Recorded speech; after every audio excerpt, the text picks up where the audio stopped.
Olá, meu amigo e minha amiga, seja muito bem-vindo a mais um vídeo do nosso canal. Muita coisa acontecendo. Michele Bolsonaro fez uma declaração hoje que chamou a atenção de muitas pessoas. Todo mundo está querendo saber o futuro político de Michele Bolsonaro. E nesse vídeo eu vou te explicar um pouco mais depois dessa declaração que ela trouxe. Também Lula participou de um evento onde o Mercadante conseguiu a presidência do BNDES. E lá, segundo informações, ele falou uma grande fake news, inclusive contra Jair Messias Bolsonaro. A gente vai trazer essa matéria aqui para você também. E muitas outras matérias, tem processos hoje, denúncias do PGR contra o Lula, enfim, tem muita coisa que está acontecendo e eu quero trazer isso para que você saiba um pouco mais do mundo político, tá certo? Para você se situar, esse é o terceiro vídeo do dia, tem a hashtag, tá? Hashtag número 3, é o vídeo das 4 horas da tarde do dia 6 de fevereiro de 2023. E a gente já começa trazendo matéria importante para você. Peço só que se não é inscrito ainda, inscreva-se aí no canal, é importante para a gente, rumo a 1.300.000 seguidores. Bora lá. Essa aqui foi a matéria que o jornal Metrópolis trouxe hoje para a gente, tá? Falando sobre o futuro da primeira-dama, ex-primeira-dama Michele Bolsonaro. Michele Bolsonaro afirma que não será candidata em 2026. Jornal Metrópolis. Michele Bolsonaro, ex-primeira-dama da República, afirmou nesta segunda-feira que não tem a intenção de se candidatar a nenhum cargo eletivo no futuro. Oposição, fiquem tranquilos, escreveu em uma publicação no Instagram. Eu não tenho nenhuma intenção de vir candidata a nenhum cargo eletivo, diz o post da primeira-dama. Vamos entender um pouco mais isso aqui, tá, pessoal? Já estava se aventando muitas possibilidades para Michele Bolsonaro. Tá? Várias possibilidades. Uma delas, presidente da República em 2026. O próprio PL descartou essa possibilidade e falou que não seria a melhor opção. Tá? Isso foi um anúncio do próprio PL, que talvez seria melhor ela como apoiadora e o Bolsonaro como apoiador de um nome forte que o Bolsonaro traria para 2026. Então aventou-se ela como senadora da República.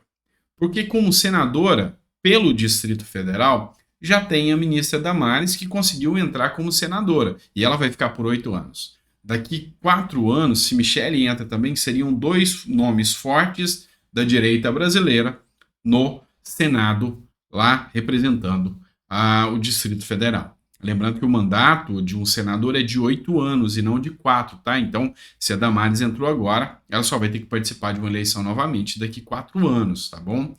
Então, essa era a possibilidade. Michele Bolsonaro entrar como candidata ao Senado. Depois se aventou também que ela, antes do Senado, concorresse em 2024 como governadora do Distrito Federal. Assim, ela entraria com um vice. Depois de 2 anos na gestão do Distrito Federal, ela viria como senadora, o vice ficaria em seu local ou lugar, um conservador, e ela iria para o Senado. Seria colocar 2 pessoas, como se diz assim, seriam 2 pessoas que entrariam na reta por causa do nome da Michele Bolsonaro. Então, agora ela vem à tona e diz que ela não vai participar de nenhum desses cargos. Eu duvido muito, tá? E como analista político aqui, eu vou trazer o meu posicionamento para vocês. Talvez para minimizar ataques e fazer uma cortina de fumaça, porque vocês sabem o modus operandi da esquerda e do PT. Então, assim, é para minimizar os ataques, para que ela não sofra ações, para que eles não busquem a inelegibilidade ou ataques contra Michele Bolsonaro. Eu vejo que tanto o PL quanto ela vai diminuir o assunto um pouco, mas mais próximo da eleição, eu acredito que esse projeto vai ser colocado a cabo aí pelo PL por Michele Bolsonaro. Mas por hora, a palavra dela é essa. Vamos falar de Luiz Inácio Lula da Silva. Essa matéria aqui foi publicada pelo Antagonista, tá? Fast checking. Cuba e Venezuela não pagaram o BNDES por causa de Bolsonaro, tá? E aqui ele coloca que é fake news, tá? Em cerimônia na posse de Aloysio Mercadante, e eu vou falar sobre Aloysio Mercadante com vocês aqui, tá? Como presidente do Banco Nacional de Desenvolvimento Econômico e Social, BNDES, nessa segunda-feira, o presidente Lula disse que o banco nunca deu dinheiro para países amigos, o que é uma mentira, a gente sabe disso. Segundo ele, Cuba e Venezuela não pagaram empréstimos porque o presidente Bolsonaro resolveu cortar relação internacional com esses países. Não teria cobrado a dívida. Enfim, então, segundo Lula, a culpa é do Bolsonaro de não ter cobrado a dívida. E não da Venezuela, que realmente é caloteira e mal pagadora. Essa é a argumentação dele. E aqui o antagonista traz aqui essa matéria já expondo que é uma fake news, que isso não é verdade. A obrigação de pagar era da Venezuela e ela tinha responsabilidade para com isso. E mais uma vez Lula tentando apaziguar a responsabilidade sobre a Venezuela. Mas aqui Lula deu um tiro no pé, porque ele quer liberar mais dinheiro para eles. Só que ele assumiu o calote aqui. Nessa fala, tentando jogar a culpa em cima do Bolsonaro, o mercado compreendeu que ele assume o calote. Mas vamos entender um pouco mais ainda. Por que Lula falou isso? O que está acontecendo? Tá, vamos lá. Isso aconteceu na cerimônia de posse do Aloysio Mercadante e Lula estava lá. Quem é Aloysio Mercadante? Aloysio Mercadante é um político brasileiro que ajudou na campanha do PT. A lei das estatais, nós temos uma lei, que é a lei das estatais, ela veda e ela proíbe que um político assuma o mandato de uma estatal, de direção de uma estatal. Para não participar de cambalachos políticos, como, por exemplo, aconteceu com a Petrobras. Você lembra do Petrolão? Pois é porque tinham políticos na direção. Também o próprio BNDES. Eu não estou falando para você que teve calote de Cuba, calote de Venezuela, porque um político estava à sua direção. E Lula deu um jeito de burlar a lei, tá? Burlou a lei das estatais e hoje o Mercadante assume, tá, o seu lugar como presidente do BNDES. Mas vamos lá. É interessante que vocês entendam e a gente vai fazer esse trabalho sempre de trazer nomes, de dar nome aos bois, tá? Essa matéria aqui é do ranking dos políticos, tá? Ela diz o seguinte: parlamentares propõem barrar financiamento do BNDES para obras no exterior. A ideia é restringir o financiamento do banco para outros países. Hoje, Cuba e Venezuela têm mais de 4,6 bilhões de reais, gente. Eu estou falando bilhões de reais em dívidas atrasadas com o Brasil. Então Lula confirmou que realmente tem esse atraso, esse calote, jogou a culpa em Bolsonaro, mas confirmou que existe. E a gente sabe que, lógico, não tem nada a ver com Bolsonaro. Bolsonaro nunca teve relações em relação ao ditador venezuelano Nicolás Maduro. Mas o que eu quero trazer de interessante? Eu quero os nomes para vocês. As propostas são do senador Plínio Valério, do PSB do Amazonas, e do deputado Kim Kataguiri, do União São Paulo, e Mendonça Filho, também do União de Pernambuco, tá? Todos no sentido de restringir ou proibir o uso do BNDES para financiamento de obras no exterior. Vamos lá. O nosso canal é um canal que preza muito pela democracia, pelo diálogo e o não extremismo. Vocês sabem disso. Vamos lembrar de alguns pontos, e aqui é o que eu tento abrir a sua cabeça. Plínio Valério me surpreendeu de forma negativa. Por que negativa? Ele votou a favor de Pacheco.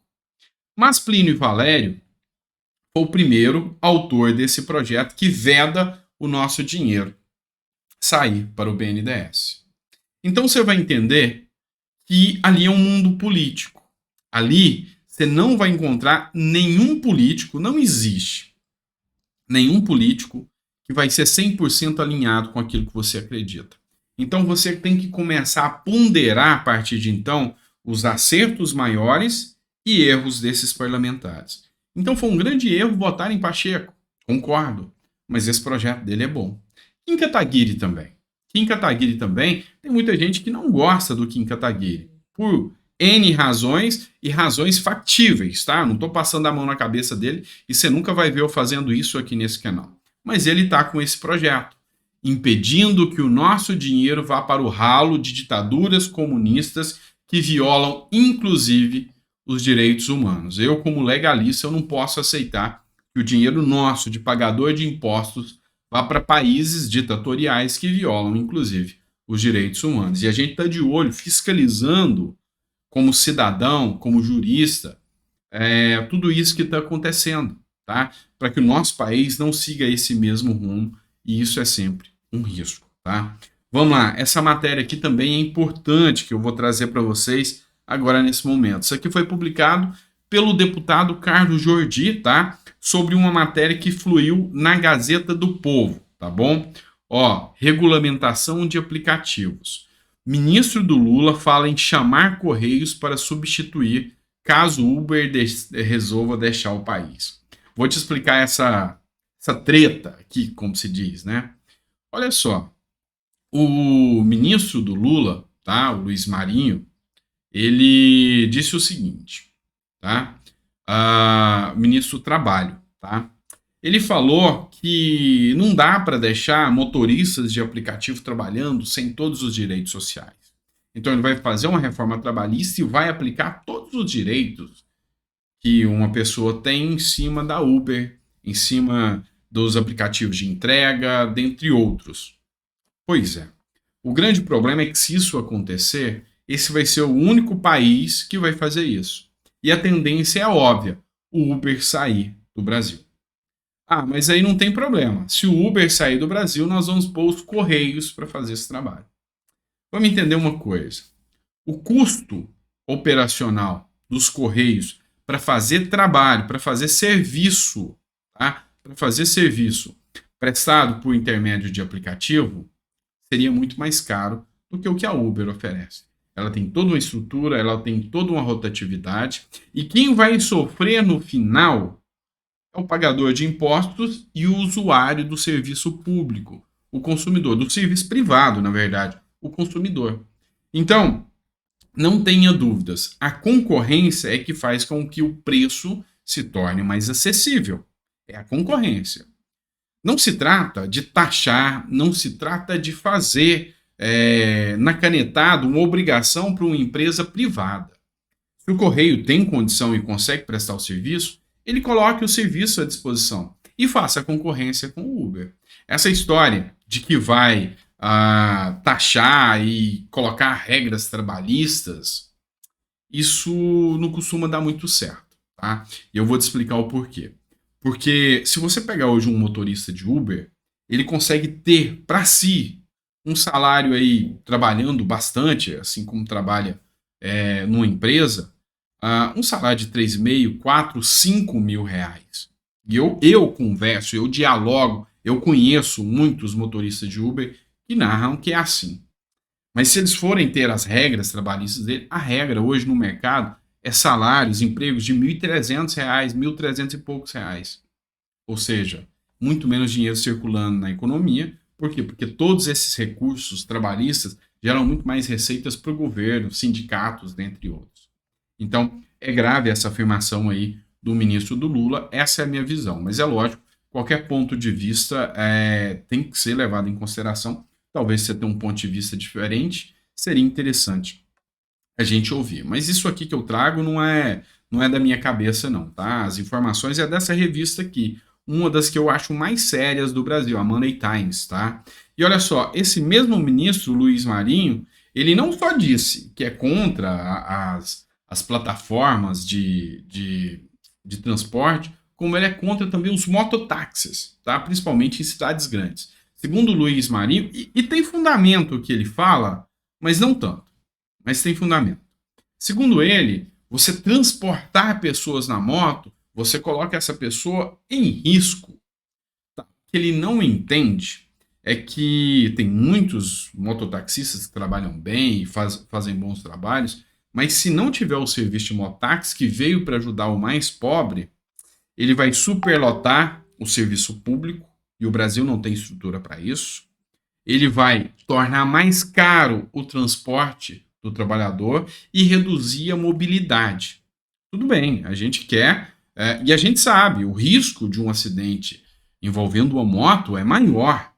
Só que a narrativa aqui tem que ser um estudo amplo, mostrando o seguinte: condutas desses motoqueiros, responsabilização, é uma coisa importante que tem que ser feita. mas excluí-los e tirá-los, você só atrapalha o movimento, você só atrapalha o andamento da cidade e do perímetro urbano ali como um todo. Essa é a minha visão, tá? E eu queria que você comentasse aqui se você concorda ou não com os mototaxistas em cidades maiores, porque pelo que a gente viu aqui, será uma proposta do Lula eliminar os mototaxistas em cidade grande. Quem é da periferia sabe a necessidade, sabe que não dá para pagar Uber, não dá para pagar táxi, sabe o quanto é complicado, tá bom? Ficou até o final do vídeo? Coloca aí no comentário e fala para mim o que você gostou, o que não gostou do conteúdo, e a gente vai trazer mais conteúdo para vocês. Logo daqui a pouco, às 7 horas da noite, a gente traz coisa importante. Tem coisa grave aí chegando aí, que a gente já preparou o material para vocês, tá bom? Então até daqui a pouco eu vejo vocês. O que não concorda, coloca no comentário, é importante para mim. E o que concorda, coloca também, ainda é mais importante para mim, tá bom? Um abraço, fica com Deus e até o próximo vídeo.